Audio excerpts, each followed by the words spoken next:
on this very cold day. It's terrific to see so many people here today. So I hope that you find today very informative. And could you please join me in welcoming Charles Woolfson.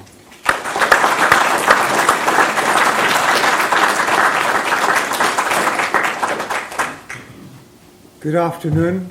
Thank you, John. Thank you, Weiser, and also the Dunstan Foundation for the opportunity to be here. It is, as John indicated, something of a happy coincidence that, or unhappy coincidence, that I arrive at the time that you are coming to grips with a new austerity budget and a new austerity government. I'm going to talk about possibly a worst case example today. And although the Baltic states are tiny and insignificant in population terms, the lessons we can draw from the experiment with radical austerity in the Baltics have an enduring and wider significance. So, without further ado, let me take you to the Baltic states. For those of you whose geography is a little bit hazy, wedged between the Nordic countries and Russia. Nordic countries on the left and Russia on the right. And that actually tells us quite a lot about the history and complexity of these small states which have a combined population of less than New South Wales. What is interesting about them is that they were full Soviet republics. They weren't just within the orbit of influence of the Soviet Union. They were integrated into the Soviet Union in a more fundamental way. And in the late 1980s, they were the site of the first mass unrest, which eventually led to the collapse of the Soviet Union. That's Tallinn. And there is the so-called Baltic Way, in which millions of people joined hands in a protest against what were seen as the Soviet occupiers. And eventually that resulted, as we know, in these states gaining their political independence. And that's where I think my story begins. Small countries, big myths. If I can just quote to you briefly from Jamie Galbraith's foreword to our book, and this is the last time I promise I will mention the book. It is the fate of small countries to serve as pilot projects, as battlegrounds, as points of origin for myths. In the wake of the great financial crisis, the three Baltic republics of Latvia, Lithuania, and Estonia have played these roles. Their experience, which does include a return to economic growth and no public debt crisis, has become a world model for global bankers, international financial bureaucrats, and some, not all, economists. So we have a narrative of a successful Baltic model of austerity, and this success achieved through what is called internal devaluation. Let me just take you through some of this. After a period of rapid growth in the mid-2000s, economic downturn followed, which was the most severe and sharp in global terms in the entire global economic environment. This downturn was due to a collapse of a housing and consumption bubble in the Baltic states that was to a large extent independent of the greater global financial crisis. They would have crashed anyway. That's my point. And of course, with the global downturn, their fate was sealed. How did they get out of it? Well, they imposed really tough austerity. Internal devaluation means cuts to public expenditure, social welfare, and so on, mass unemployment, wage cuts, raising taxes, and tight monetary policy.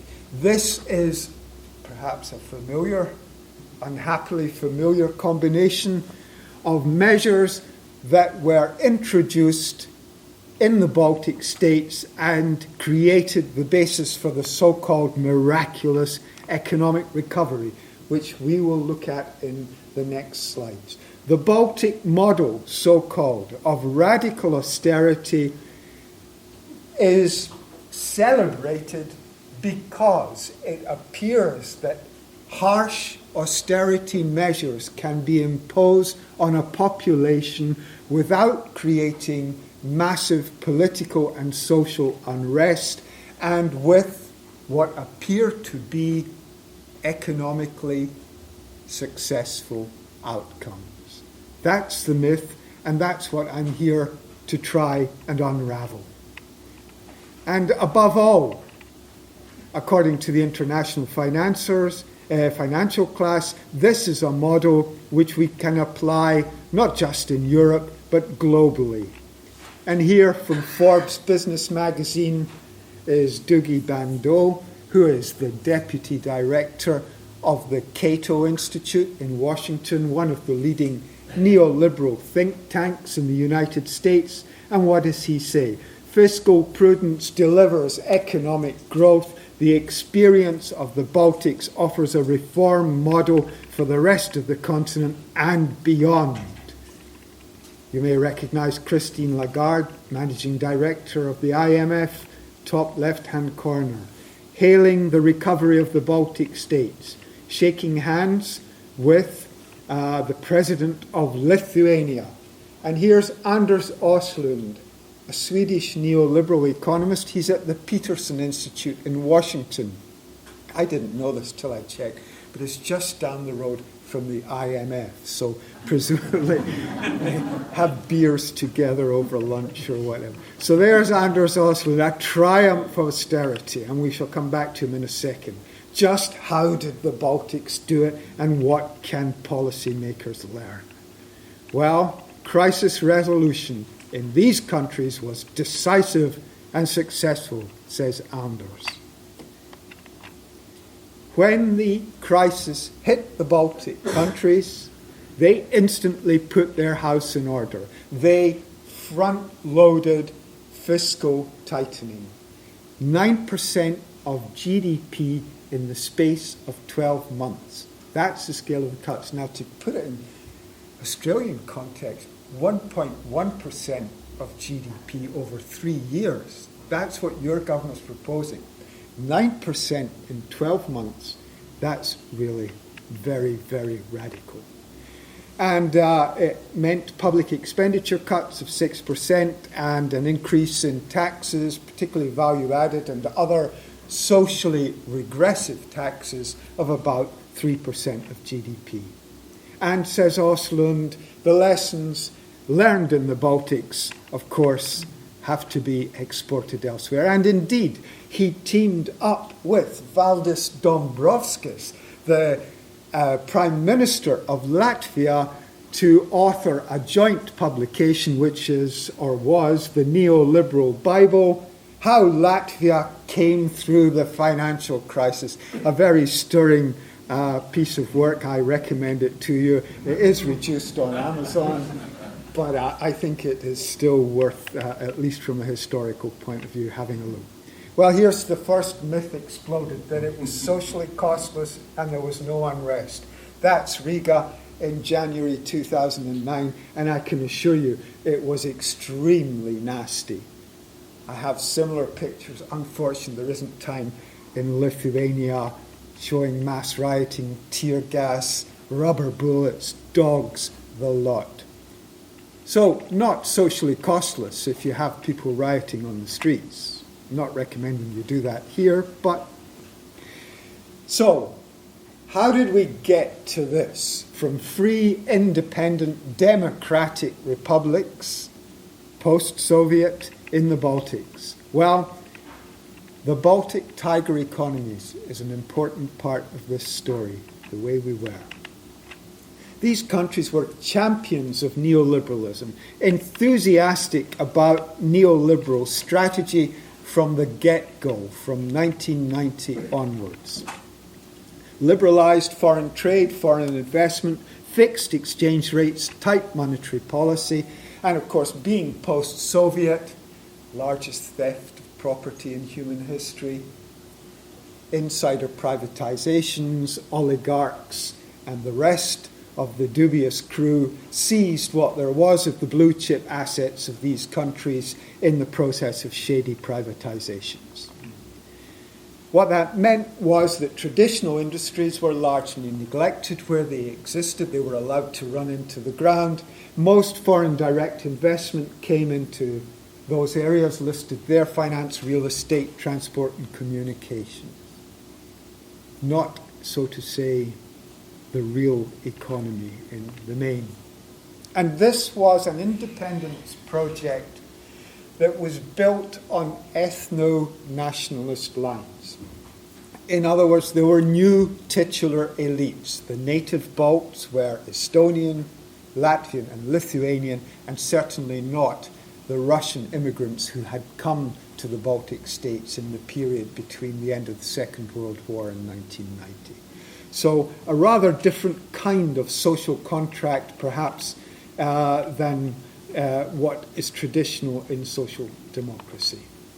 And monetary stability pursued through very tight pegging of currencies that ensured fiscal and currency discipline. Well, here are the Baltic Tigers. Those GDP rates of growth, Latvia on the far left there at 12% nearly. That's about what China had until very recently. I mean, these are extraordinary figures. Estonia not far behind, and then Lithuania, and sort of towards the tail end you can see the EU 25 as then was in terms of comparative GDP growth rates. So these are the tiger economies, and of course it was largely based on a flood of money coming in particular from the Swedish banks, who regard the Baltics as a kind of neo-colonial area for them to invest in. So having inherited debt-free housing stock in 1990, the trick of the banks in Sweden was to increase personal indebtedness in the Baltic states. And that is the entire project that they managed to do through this housing bubble. As you can see, prices in Lithuania and in Latvia on a par with what they were in Stockholm in the mid to late 2000s. That's a housing bubble. I was there. The guy that used to fix my electric plugs, Josas, came on a bicycle when I first knew him. By the time we got to this stage, he was in a four-wheel drive and I was on the bicycle. Anyway, I just, there's more to say. I used to get SMS messages from Swedbank, come in, we'll give you a loan. And even the money that I wasn't, not me personally, that wasn't being earned legally, this was taken into account when deciding the amount of mortgages that were handed out.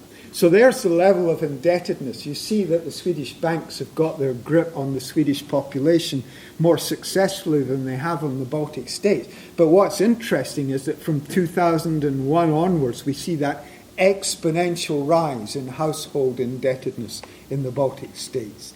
That's the trick they managed to pull off, and that was the basis of the bubble economy. Now we said, listen guys, this cannot go on. I toured all the Baltic states lecturing in all these universities. I said, read the smart press, the FT, the Economist. They're all saying the same thing. A trend that cannot continue will not continue. And they said to me, listen, Chaz, go out more, take in a few beers, relax. It's okay. It's going to be a soft landing. Well, unfortunately, it wasn't.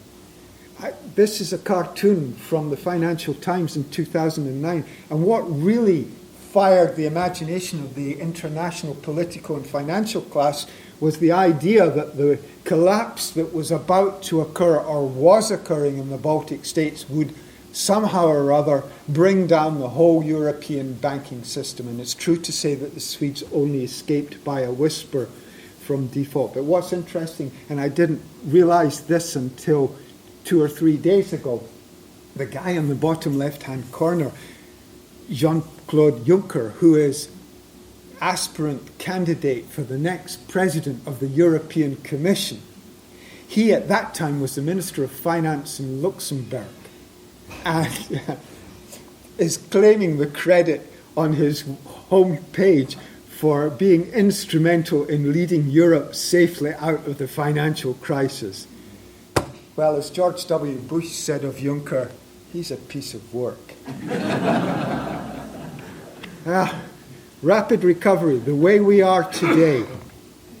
Well, there's the roller coaster of the Baltic states. Starting around 2000, the beginnings of the Baltic Tiger economy peaking in 2007, and then the crash comes, 2008, 2009. Now, to let you understand what the crash means in this context, that's a 20% drop in GDP in Latvia in the space of about 12 months. It's a 15 to 16% drop in GDP in Lithuania and Estonia. That's a tsunami. That's the end. And I can tell you I was there. I mean, literally, the place was boarded up overnight. It was a catastrophe. But, well, we can talk about this. Amazingly, from 2010 onwards, we see signs of recovery, and current GDP growths are well in excess of the 1.8% forecasted for the European Union in terms of GDP growth for 2013. They were 5 to 6% in 2011, 2012. They're beginning to slow down slightly, but that's recovery of a sort. Let's have a look. So we see real wages from about 2011 have increased in all of the Baltic states after catastrophic declines. I just had some figures there. Actually, in terms of where we were in 2007, 2008, they're still lower in real terms than they were then. It's about 8% lower in Lithuania, 5% lower in Latvia, and about 2 to 3% lower in Estonia. So recovery, but not complete recovery, at least in terms of real wages. Same thing roughly could be said in terms of household sector consumption. And house prices, which dropped between 40 to 60%, 40 to 60%, yeah, that's a lot, are just about stabilizing now. And I, 2 weeks ago, managed to offload my flat in Vilnius for roughly what I paid for it in 2003. That's what a crash looks like in a housing market. So, how we got to recovery, austerity and internal devaluation. Let's talk a bit about that. Austerity. Well, what did the Baltic governments do when they were faced with this catastrophic collapse? And here are the measures. Well, first of all, I talked about increases in taxes, in particular value-added tax, up to 21%. Extensive cuts in public sector, I talked about that. Social benefits and pensions. We'll go into that a little bit more. Mass unemployment. And with that, a growing deterioration in the way in which work is being carried out. In other words, growth of informality, which the undeclared economy, black or grey sectors of the economy, and so on. Reductions in wages, in employment rights, in rights to redundancy, and a significant growth in long-term and youth unemployment. That's what austerity meant for most people in the Baltic states. This really just says it all. That's quarter-on-quarter change in household consumption in the three Baltic states in the space of 1 year between 2008 and 2009. I mean, if I said people stopped eating, I wouldn't be exaggerating all that much. This is a huge fall in mass living standards. And unemployment, from being relatively low in European terms, suddenly increased by a factor of between 2 and 3 in the Baltic states. So we got mass unemployment for the first time since the collapse of the USSR in 1990-91. And what we see in this chart is that in terms of household disposable income, as a result of austerity policies, it is the bottom earners, deciles of the population, who carry the greatest burden in terms of the impact of austerity policies. And that downward sloping graph incorporates the unemployed, single parents, the working poor, larger households and younger workers. To the right-hand side, the higher income groups, as you can see, are on a progressive upturn. So they experience far less impact as a result of austerity measures. And the median point is 5, which is why I put that arrow down there. That kind of shows the two halves, the winners and the losers. And the losers were the poorer people. Simple as that, right there. In terms of social protection and austerity, and my colleague Aaron Reeves sent me this wonderful chart here. The darker areas show the greater reduction in austerity as a result of austerity in all the metrics of social protection, sickness, disability, unemployment, and so on and so on. And you can see that very clearly. So Lithuania perhaps experienced the most severe deterioration in social welfare in the Baltic states. The Estonians did a little bit better. The Latvians not a lot better. I just don't have the figures for Latvia there. But this, in a kind of very colourful way, makes the point that austerity erodes social protection in a very fundamental and comprehensive way. The result of which is that the three Baltic states today, or in our time after the crisis, so to say, have the lowest levels of expenditure per head of population on social protection. And I can't point up there, unfortunately, but you could probably just make out Slovakia, Estonia, Lithuania, and Latvia. And then the two bottom ones are Bulgaria and Romania. And I always used to say, listen, in the Baltic states, your nearest comparator is Bulgaria and Romania, not Sweden and not Denmark. And they got very upset by that, I can tell you. But there it is.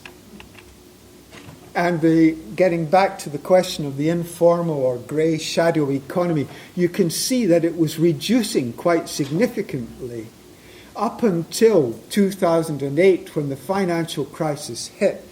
But as the crisis hit, there's an exponential increase in the size of the shadow economy. Now what that means is the unprotecting of working people, because a shadow economy exists with under-the-counter payments. People don't declare their taxes. First of all, business doesn't declare its true income, and people don't declare their true income in order to avoid payment of revenue to the state. Payment which does take place to workers is very often in the form of envelopes, literally envelopes in the back pocket. Now that's all well and good. You might say it's a win-win. The employer doesn't pay taxes, I don't pay tax. But in terms of social protection access, if you take under-the-counter payments, your entitlements are reduced significantly over time. And that's the problem. And the second issue is, of course, you're at the whim and mercy of your employer. If the employer doesn't like you or you start to create any problems for them, then those envelope payments suddenly disappear. They're grace and favour payments. That is not a good way to earn your living.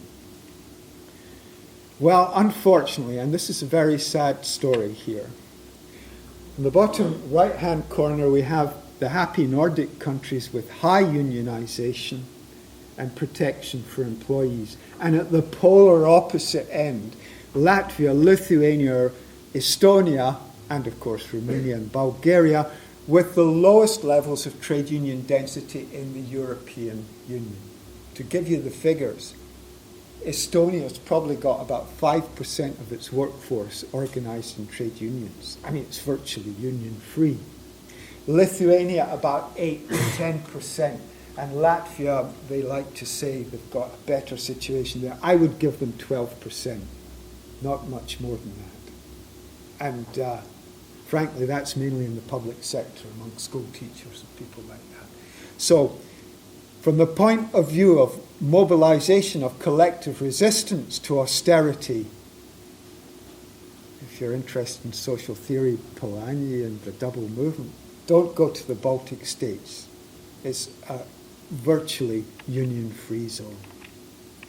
And what that means is that austerity has resulted successfully, from one point of view, in wage suppression. We now have significantly created low-wage economies in the Baltic states. They are not converging with the European average, and indeed the disparity, the difference between the Baltic states and, say, Sweden is of the order of 4, 5, and even higher times.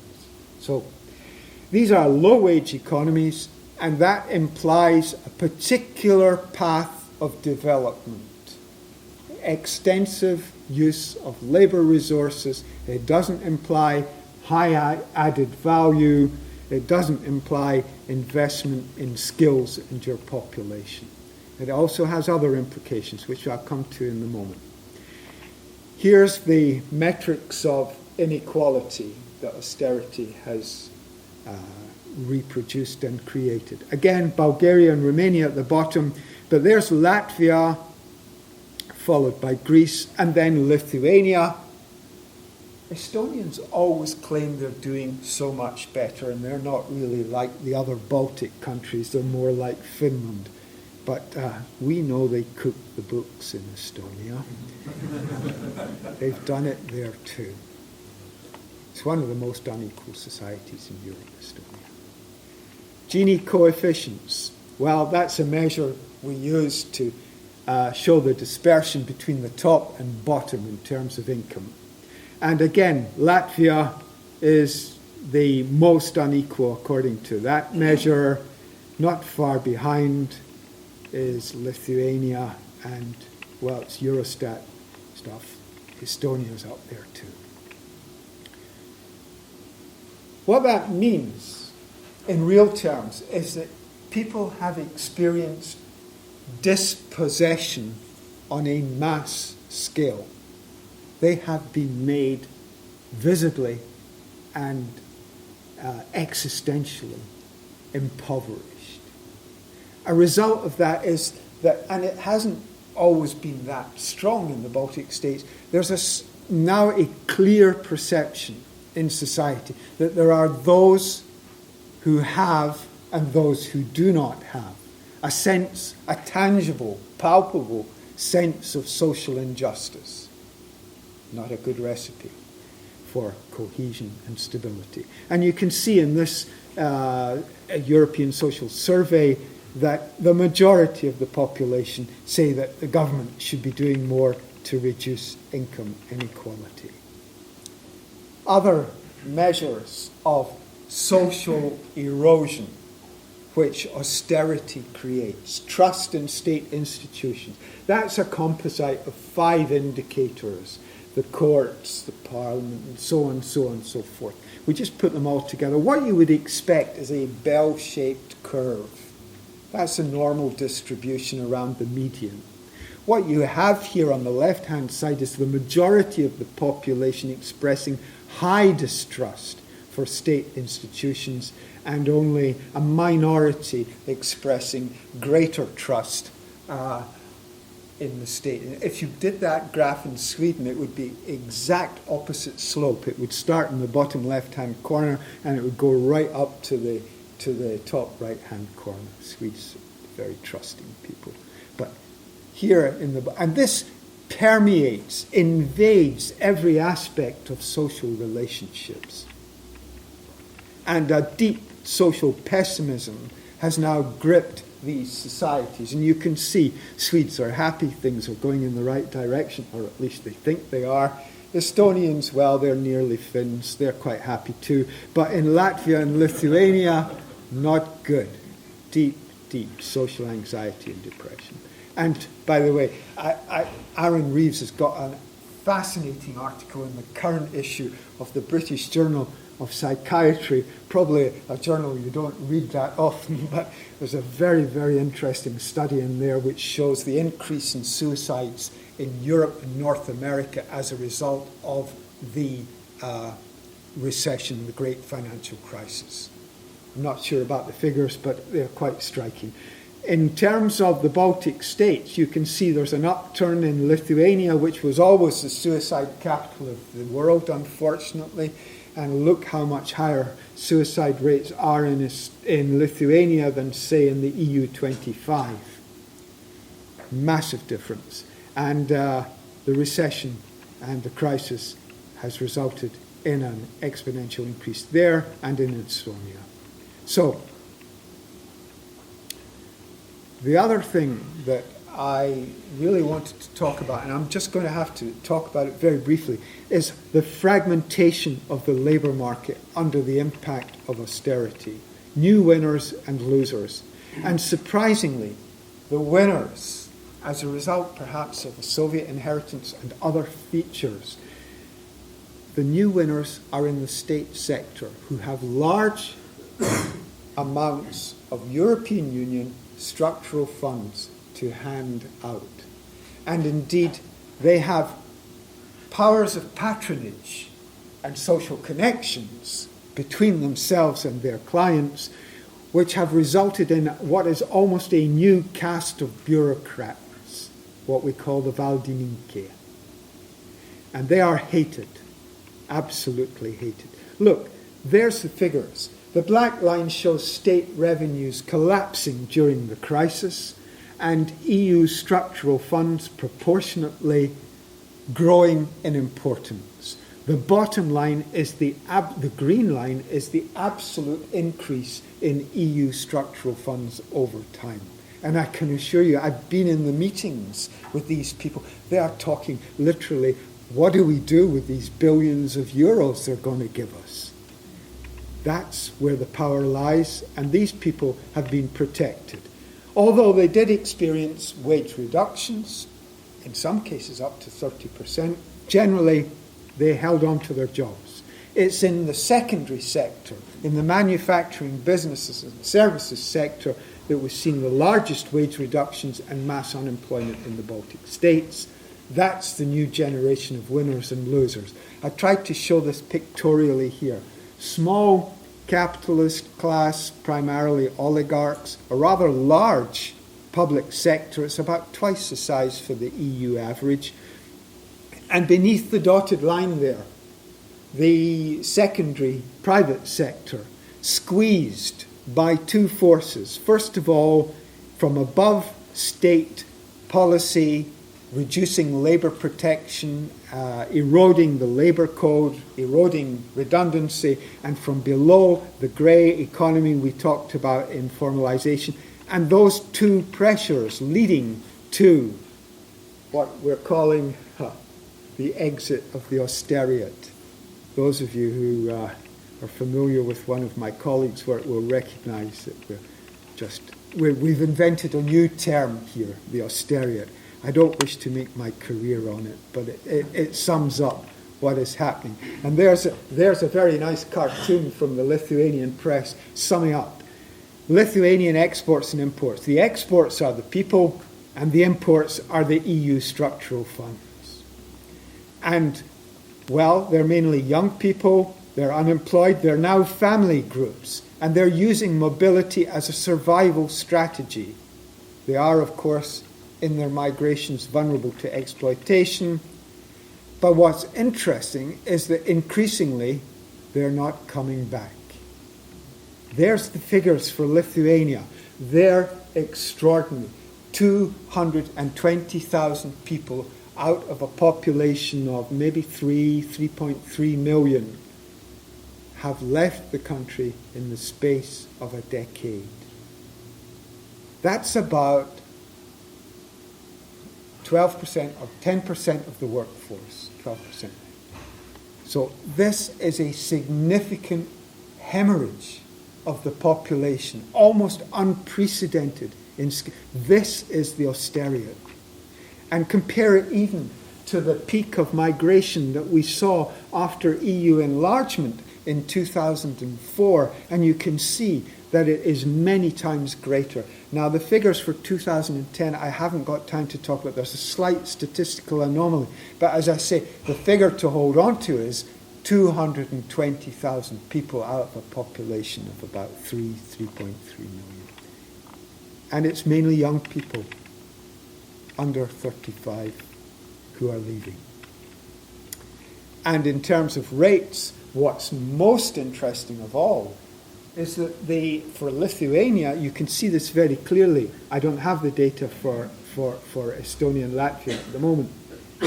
Even though there has been supposed economic recovery, migration rates out of the country have not declined. So we have emigration as a structural feature of society for the first time. And that means that significant numbers of the population are living in the UK, Ireland, and elsewhere. And indeed, surveys of migration intentions suggest that up to half of young people would like to leave the country. As the Lithuanian sociologists say, that's a real threat to Lithuania's future. We're talking about non-sustainable societies. You cannot lose that number of people and have a long-term recovery. It's as simple as that. And the other side of it, well, increasingly an economy that is relying on remittances, money sent back from abroad. But that won't continue forever. Once people have families and they've settled in the new countries, that flow will gradually die away, as it has indeed in Latvia. So let me quote to you the president of Lithuania, and the right wing sometimes sees things with a peculiar clarity. I do not think about emigration as merely an economic phenomenon. It is rather a reflection of the relationship between the individual and the state. The decision to leave your homeland is a difficult one. We console ourselves by saying it's a natural consequence of the downturn. However, the countries where our fellow citizens emigrate are also challenged by the crisis. UK, Ireland. So let us look reality in the face and admit that people are emigrating not only for economic reasons, they are moving abroad because they feel alien at home. That last phrase resonates exactly with where we are today. The demographic crisis is intense. Never had good life expectancy in post-Soviet Latvia and Lithuania. It was improving. It's improving for women as well. But the fact of the matter is that the natural rate of population increase is below that which allows sustainability. 2.15 children per female. Nowhere near it.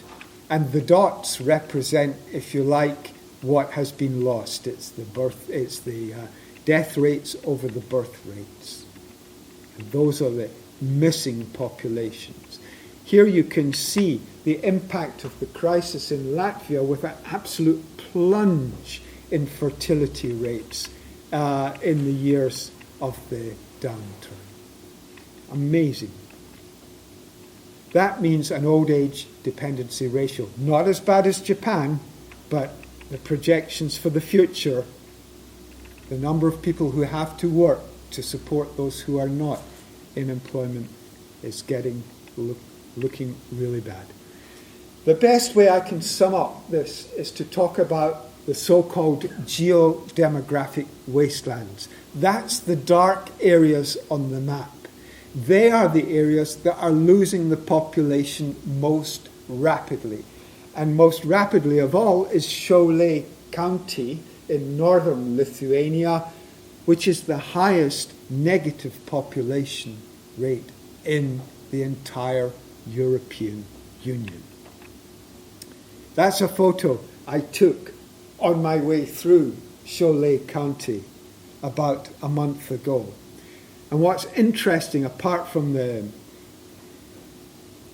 placard, represents an advertisement for the beneficial impacts of EU structural funds. We're building roads. There's nobody on them. Nobody wants to use them. But the European Union is investing heavily. To each side of the road, there is the barren, stubbled wastelands of Lithuania. And it's even worse in Latvia. And there's the slogan translated from Lithuanian on the EU placard there, without a trace of irony. That's a picture from Klaipeda, a city which has lost 25% of its population. An elk in the middle of town. Don't know if you get kangaroos loping down the middle of Flinders, but that's the kind of equivalent. 20% population loss in the space of 1992 to 2013. And the projections are even worse. For Lithuania, on the top there, 1.8 million by mid-century. Latvia, you can see the same. The parallel lines are because there was a missing 200,000 people both in Estonia, in Lithuania and Latvia, which were uncovered by the recent census in 2011. This is demographic implosion. It's the end. So the wider lessons, and I'm nearly finished. Social Europe. These countries were brought into the European Union with the promise of convergence, the transportation or export of a European social model that would allow for welfare and balance the market against social protection. The real costs: suppression of living standards, growing inequality, emigration, demographic decline, loss of democracy and voice, uncertain longer-term economic recovery and social sustainability, and social pessimism, the loss of solidarities. These are the costs of austerity. Now, the European Commission recognises that things are not going too well, and in their greatness, they issued a communication, as they like to call them, on Social Europe in October 2013, and I scoured the media because I was waiting for this. I'd been waiting weeks for it. And on the very day that they produced this communication, President Barroso launched yet another European Commission initiative to cut back on red tape and the burdens for business. So the social communication message, that was completely lost by this. That tells you where the real priorities of Europe are and how they see the crisis as being solved. So, is it recovering the European economy? Well, I have to tell you, the news is not great here. This is from the EU's own documentation, and it talks about 0.4% growth. I mean, truly. Young people still 23% unemployed. Gross disposable income of households declining, although at a slower pace, and it's nearly stabilized. Well, hooray for that. Poverty and social exclusion little sign of improvement. Improvements in unemployment, yes, a whopping great 0.1% in the fourth quarter of 2000. I mean, I wouldn't write this stuff. I would just go home. Longer-term unemployment has increased, and increasing share of jobs that don't provide a living wage. Well, there it is. You see the jaws here? Well, the top line is the creation of contingent, part-time and temporary work. The bottom line, the sinking line, is those full-time jobs. And you can see that jaws is widening without any interruption. There's the politics of austerity. We had our European parliamentary elections. I'm just quoting Alexis Tsipras from Syriza party in Greece. Monstrosity created by austerity. And they swept the board. And these are not nice people. Final words. Yes, has it been worthwhile? Well, they're all now either in or about to be in the euro. So, 3 cheers for that. The Faustian bargain, and I quote here. Suppose Mephistopheles had appeared before the Baltic independence leaders in 1991 and had offered this bargain. Independence, capitalism, freedom, democracy, the dissolution of the USSR, NATO, Europe, and eventually the euro. And the price? Only that within half a century, Latvians, Lithuanians, and Estonians would be an elderly remnant in their own countries, their society in tatters, their children in economic exile, their homes abandoned or in hock, and eventually their economies and governments permanently subordinated to new elites, local and foreign. Would they have taken the deal? James Galbraith. Thank you, James. I said I wouldn't mention the book again, but just a little plug at the end. And as I say, a health warning, I somehow couldn't persuade the publishers that they had it in the wrong series, but there we are. Maybe it wasn't the wrong series after all. Thank you.